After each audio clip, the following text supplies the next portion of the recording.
Halo Sobat Shopee, saya Om Hao, mewakili Kisah Tanah Jawa. Pada kesempatan kali ini diberikan tantangan untuk menganalisis video yang ada di channel Shopee Indonesia. Sobat Shopee mungkin penasaran? Mari kita simak satu persatu sebagai berikut ini.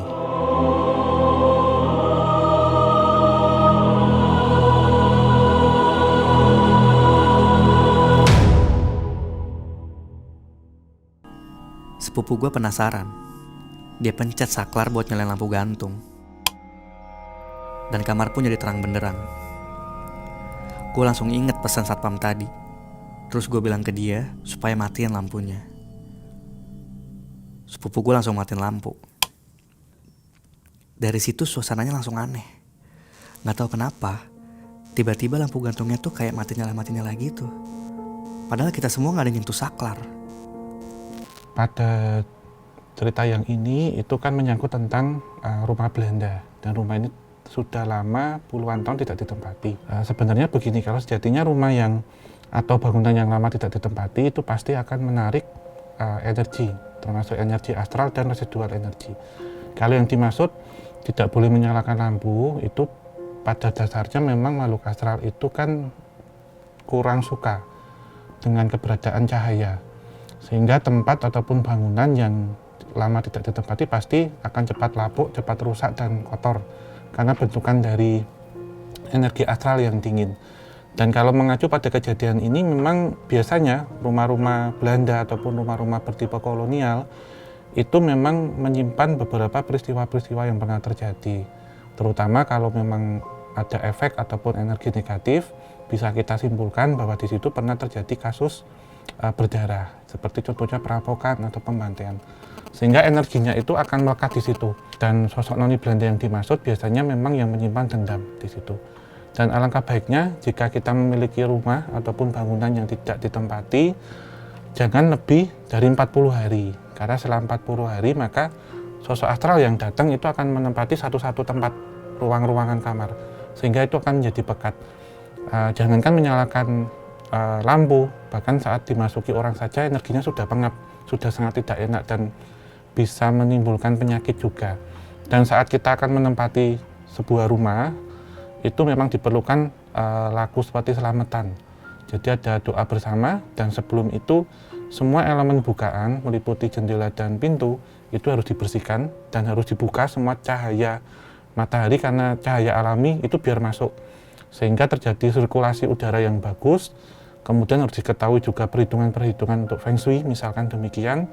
Termasuk setelah kita melakukan acara selamatan, itu sisakan untuk beberapa makanan dari selamatan itu kita taruh di pojok-pojok atau tempat tertentu, biar sosok astral ini juga bisa menikmati, dan saat nanti ada energi manusia yang menempati, maka sosok astralnya akan pergi dengan sendirinya, sehingga tempat ini akan aman untuk dipergunakan. Dan misal ada larangan-larangan untuk seperti kalau kita lihat tadi tidak menyalakan lampu, itu juga ada baiknya kita ikuti sarannya itu sementara seperti itu. Karena di beberapa kasus bangunan-bangunan yang sudah lama tidak ditempati, ketika dipasang lampu biasanya lampunya akan putus juga seperti itu, sehingga ada baiknya misal ada bangunan kantor ataupun rumah, jangan sampai 40 hari kita kosongkan. Setidaknya setiap seminggu sekali kita berkunjung untuk membersihkan dan membuka semua pintu dan jendela.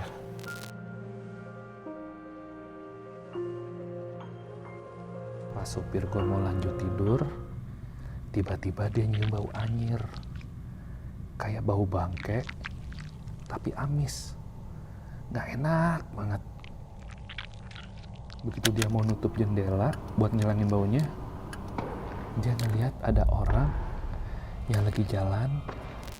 Sobat Shopee, kalau tadi sudah kita melihat tentang penampakan atau sosok hantu kepala buntung di basement dari sebuah bangunan ya, gedung di sini. Kalau dari analisis saya, pada kejadian ini sebenarnya mengacu pada tumbal pembangunan gedung tersebut. Pada dasarnya setiap pembangunan itu memang diperlukan tumbal, tetapi tumbal di sini lebih mengacu pada penetralan dari suatu tempat. Memang dalam negosiasi di awal antara pihak pembangun dengan ownernya, itu pasti nanti sengit di situ. Karena biasanya pihak owner itu minta biar gedung saya tetap kuat, kemudian juga kalau pusat perbelanjaan atau penginapan juga biar laku dan macam-macam. Sehingga di sini antara pihak pelaksana dengan pihak pembangun itu biasanya nanti akan mencari solusi, yaitu datang ke orang pintar atau ke paranormal. Tetapi jika salah jalannya, tempat yang semula itu misal ada lahan kosong ataupun hutan atau ada batu besar, di situ kan pasti akan dihuni oleh sosok astral yang lebih tua dan lebih kuat sebelum tempat itu dibangun. Sehingga terjadi negosiasi yang di awal meminta hanya rangkaian bunga, kemudian teh pahit, bahkan kemudian dia akan terus-terus dituruti dalam negosiasi itu bisa minta kepala hewan, bahkan kepala manusia yang ditanam di situ untuk pembangunan pertama.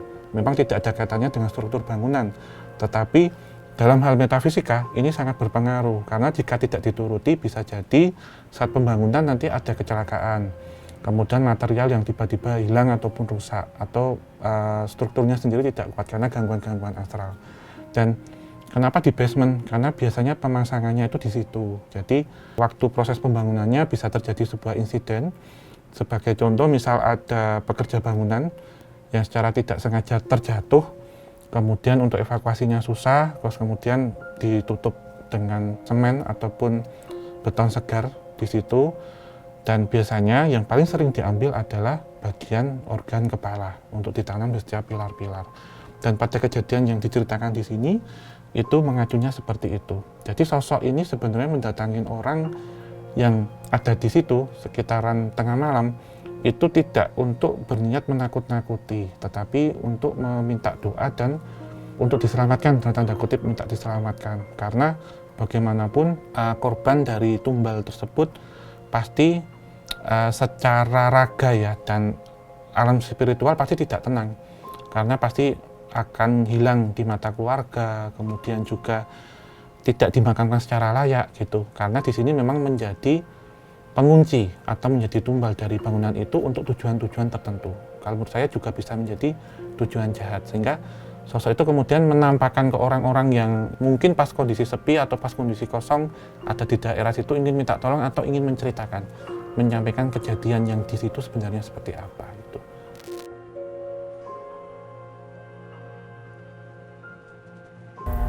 Pas aku nengok buat lihat jam, ternyata jam 2 malam. Aku langsung panik dan merinding. Ditambah aku ngeliat ada sebuah bayangan yang melayang di atas tempat tidurku.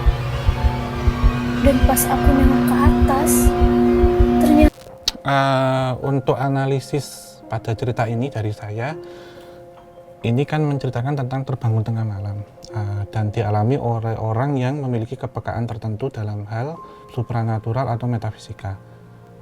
Pada dasarnya, jika orang memiliki kemampuan seperti itu, memang setiap malam, terutama jam 12 hingga menjelang subuh jam 4, pasti akan kedatangan tamu ataupun teman. Tapi di sini adalah teman imajiner ataupun makhluk astral yang datang ke rumah. Bisa dengan tujuan macam-macam. Ada yang mereka ingin menceritakan kejadiannya, proses meninggalnya seperti apa, kemudian hanya sekedar mencurahkan hati, mencari perhatian juga ada untuk bercerita seperti itu. Dan ini memang kebanyakan akan mengalami seperti ini gitu.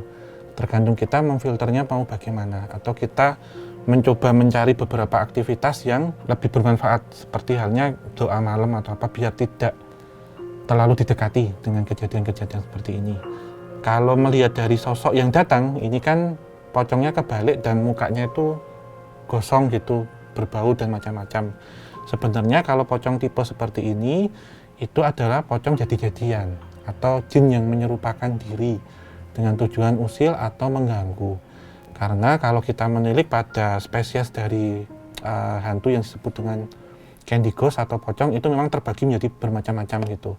Kalau yang tipenya asli atau original itu biasanya sosoknya itu hanya terbungkus dengan kain kafan biasa, dan biasanya kafannya itu masih bersih, masih putih bersih gitu, dan tidak terlihat wajahnya sama sekali, jadi kosongan, polos gitu seperti jenazah yang sebelum dimakamkan, sebelum dibuka tali pocongnya.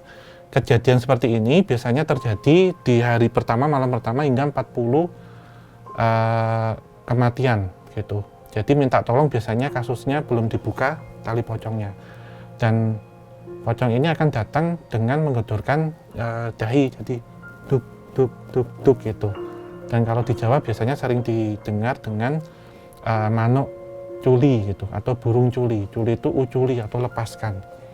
Tapi kalau kita melihatnya pada pocong yang menyerupakan diri, jadi jin yang menyamar, itu tampilannya biasanya lebay, tampilannya aneh, menakutkan, dengan muka yang berdarah-darah, dengan muka yang gosong, pembusukan, ataupun yang dengan penuh cairan yang berbau, terbalik, dan macam-macam. Itu biasanya hanya tujuan menakut-nakuti. Dan pada cerita beliau yang ada di sini, ini sebenarnya terjadi ketika ada sosok lain yang mengambil kasus kematian orang yang tidak wajar. Itu sebenarnya pertama tujuannya ingin dekat dulu, jadi ingin curhat nanti ceritanya. Tetapi karena sudah termasuki oleh energi yang tidak asli, sehingga ditumpangi dengan bentuk yang menyerupakan diri, dan itu justru akan menyerap energi besar, sehingga di awal dijelaskan di pundaknya sini sakit atau pegal. Karena sosok astral itu sebelum mendatangi kita biasanya pertama memang ada tahapannya. Pertama itu ngikutin dulu, kemudian yang kedua adalah menempel. Jadi menempel itu udah dekat, jadi di sini akan merasa pegal dan macam-macam. Yang ketiga biasanya nanti akan merasuk, dan terakhir akan bila positif akan menjaga atau akan berada bersarang di dalam tubuh, sehingga diperlukan beberapa ritual atau laku-laku tertentu untuk mengeluarkan jika sudah dalam tahap yang lebih gitu, atau tahap yang serius gitu. Jadi pesan-pesan juga untuk teman-teman sobat Sobi, terutama jika merasakan hal-hal seperti ini, alangkah baiknya di awal, misal malam sebelum tidur itu sudah pegal-pegal di badan dan memiliki kepekaan tertentu, ada baiknya sebelum tidur memang kita, kalau agamanya muslim, kita ambil air wudhu, walaupun tadi sudah sholat isya gitu ya, tapi kita ambil sholat wudhu atau bersih-bersih badan. Misal pergi dari mana, ada baiknya sebelum kita tidur, walaupun capek, kita harus mandi, ganti pakaian semuanya, atau cuci kaki, cuci tangan, cuci wajah, basuh wajah. Terus sebelum kita tidur kita baca doa, agar nanti pun kalau ada sosok masuk, astral yang akan masuk, itu kondisi kita sudah terproteksi dengan air doa itu, sehingga tidak akan bisa mendekat sedekat itu. Jadi kasarannya, walaupun nanti terbangun tengah malam, ada batas untuk interaksi dengan sosok astral yang datang. Oke Sobat Sopi, jadi sekian hasil analisis cerita misteri dari saya Om Hau, Kisah Tanah Jawa. Sampai jumpa lagi, dan jangan lupa untuk subscribe channel YouTube Sopi Indonesia. Terima kasih.